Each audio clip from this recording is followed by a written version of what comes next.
Welcome to the Box Score Sports Podcast.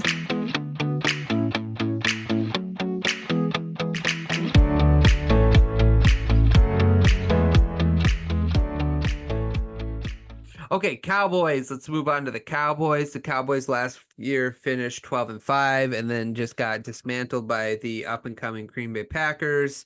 Favorite move? Well, they didn't really do anything.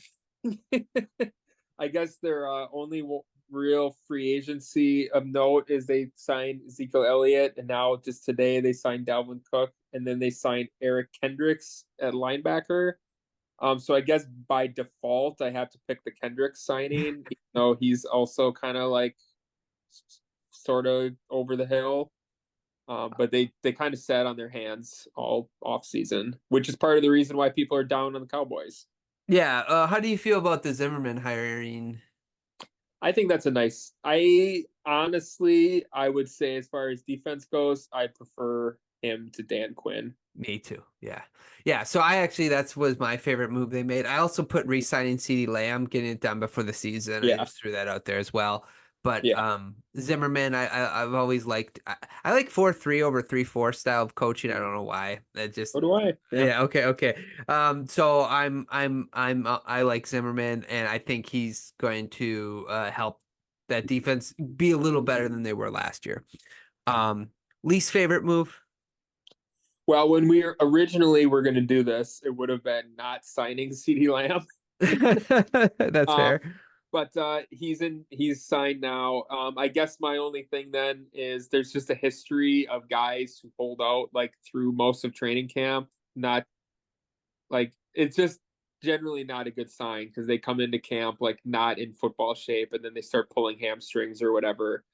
So like not getting him in, there was no reason not to sign him right away. Like they just were, Jerry just had like a senior moment and just was like, just pay him. I don't know. I'd have to have someone explain to me what the reasoning was behind that. So I guess my least favorite would just be not just giving CeeDee Lamb what he wants right away. Did Jamar Chase hasn't signed yet, right? I wonder if that's a bad situation there. Yeah, I wonder if it's a little bit of like posturing, like because if you're you want the other guy to sign before you because then you can ask for the similar or a better contract than them, right? So it gives you like well, if Chase is getting this much, then I should be able to get this much, So I wonder if it's a little bit of that on CeeDee Lamb's and their negotiating team's part. Yeah. Okay. I only say there was that quote from Jerry Jones where he's like, if he leaves, we'll still be the Cowboys. If I die tomorrow, we'll still be the Cowboys or something like that. Like the Cowboys are bigger than all of us. And it was like, Jerry, you don't sound too enthused to, sign your best player, but whatever. Yeah. Well, he's getting up there to be fair. Yeah. My least favorite move is the running back signings. Yeah. I mean, again, it's like one of those things we know what they are and they aren't what they were before. And Dalvin Cook was a good running back. Ezekiel Elliott was a good running back, but they're just not. And that's who they're both. Obviously they got that one guy you don't like in between them, Rico Dowdle, who I believe had 3.5 yards carry last year. Yeah. So it's like, is this what you're really doing at the running back spot? Nobody's going to buy that you're running the football. Nobody's going to worry about them running the football this year. So that's my least favorite. I don't understand. I agree with you completely. Here's the thing. Mike McCarthy doesn't really want to run the football. He doesn't have to. He'd gladly throw it over 40 times a game. So that is fair. Maybe just his general way of thinking, it'll be less of an impact than what we're thinking. You're probably right. That's a good point. Biggest green flag. CeeDee Lamb is uncoverable. Dak is going to throw for 4,500 yards. Lamb gets 1,800 to 2,000 yards. And then defense is good enough, especially with Zimmer, that they're not going to be the fall off that people think from last year.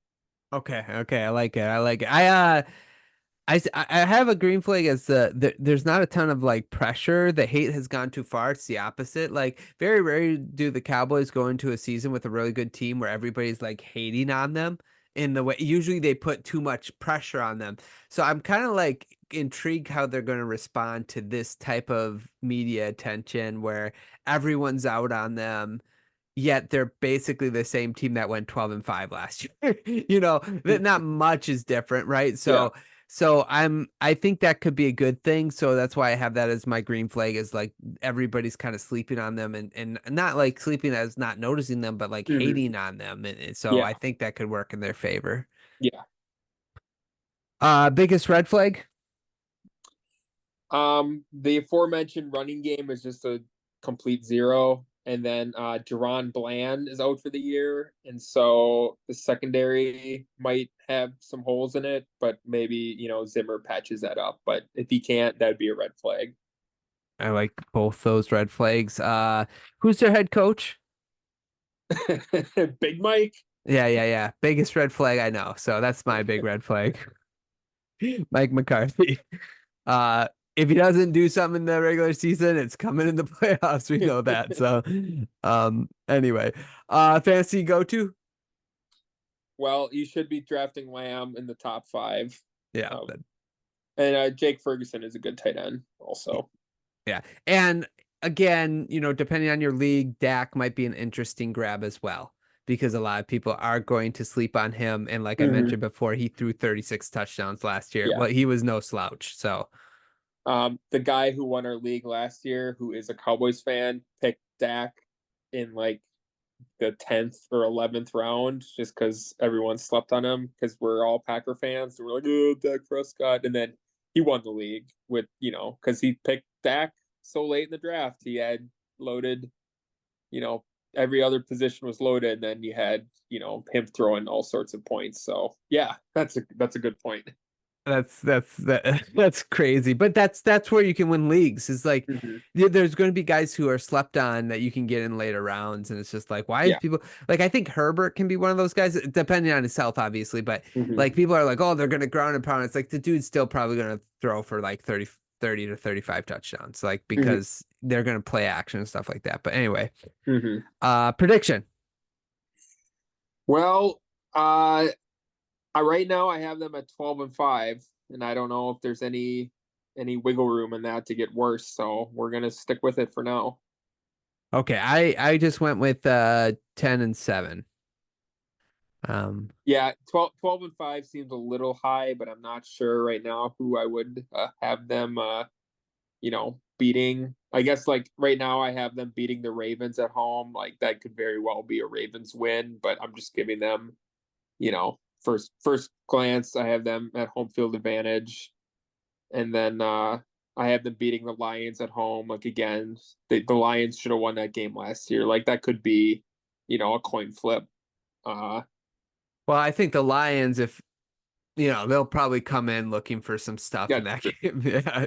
But I probably in the moment, depending if the season, I'd probably pick the Cowboys being at home too, just they play the Texans and Bengals at home.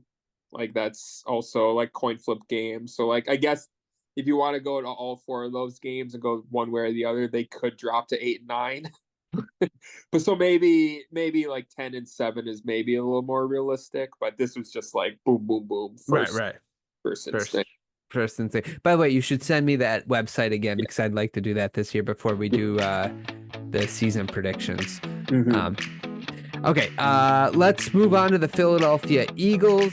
Thanks so much for watching this clip of the Box Score Sports podcast. I hope you guys enjoyed. If you haven't yet, please subscribe to our channel. Follow us on Instagram and Twitter or X. And we'll talk to you guys real soon. See ya.